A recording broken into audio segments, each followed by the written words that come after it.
Just take a moment now. Look at the country. I think this is really important. I just have a look around. We are hearing constantly the creaks, aren't we? The creaking of a country that has been put under undue and unnecessary pressure, whether it's by ghouls like Jacob Rees-Mogg prioritising provenance over decency and efficiency and effectiveness, deciding that where you come from or where a law comes from is more important than who and what you are or how effective or necessary a law may be. Jingoism, xenophobia, call it what you will.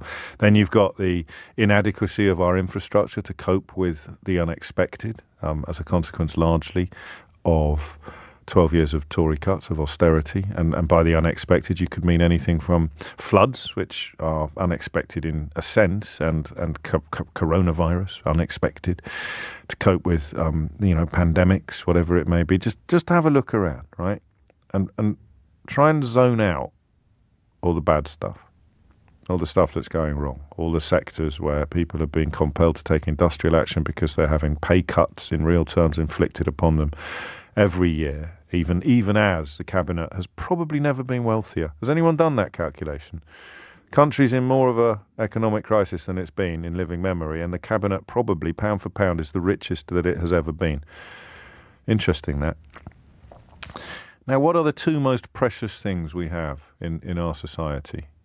Man-made, politician-forged, institutions, systems that have been built really upon political principle and upon common decency. I would argue, and it's hard to separate the three, I would argue that state education, the National Health Service and the welfare state are by far the three most precious possessions that any British person could ever have, simply by dint of their situation, simply by dint of living in this country. The National Health Service, state education, and the welfare state. Now, hand on heart, how much do you think you cherish them? Until I point it out like this, how much do you think you cherish them? How cognizant do you think you are of their importance and their value and their worth? Because do you know what they're made of? They're made of people. Especially the health service and the education system. No offence to people who work in the DWP side of things, but it's different. I'm talking about the health service and the teachers. So if you accept that the National Health Service and state education are probably the most valuable jewels in the crown of our country, from the point of view of an ordinary citizen, they're made of people, which means they are only as strong as the people that make them. And those people are asking for your help and support at the moment. Now, listen, you can't trust anybody all of the time, not even me. But the amount of effort you put into working out the rights and wrongs of industrial action by teachers and nurses seems to me to be contingent upon how much value you place upon the health service and the education system. So if you don't care particularly about what it's actually like to be a teacher, what planning lessons involves, what it's like to have loads of kids in front of you, what cuts have done to the classroom, and if you don't really care about the NHS, then that's when the importance of private health and private education kick in. Listen, you can privately educate your children and you can have private health and you can still care passionately about the NHS because you're a citizen, you're a civilian, you're part of a community. But it's got to be significant, hasn't it?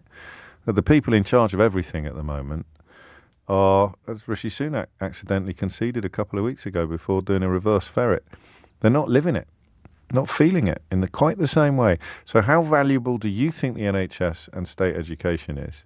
Answer that question and then have a look at what the people, the bricks, are human. They are human bricks that have built these institutions. And the bricks are telling you that things are getting really, really ugly. If you ignore the bricks, how much care and concern can you really claim to have for the institutions with which those bricks are built? Well done, Keith. That was very portentous.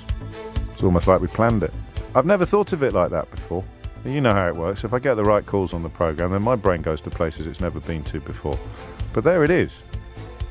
Arguably the two most valuable parts of our country, built entirely from people.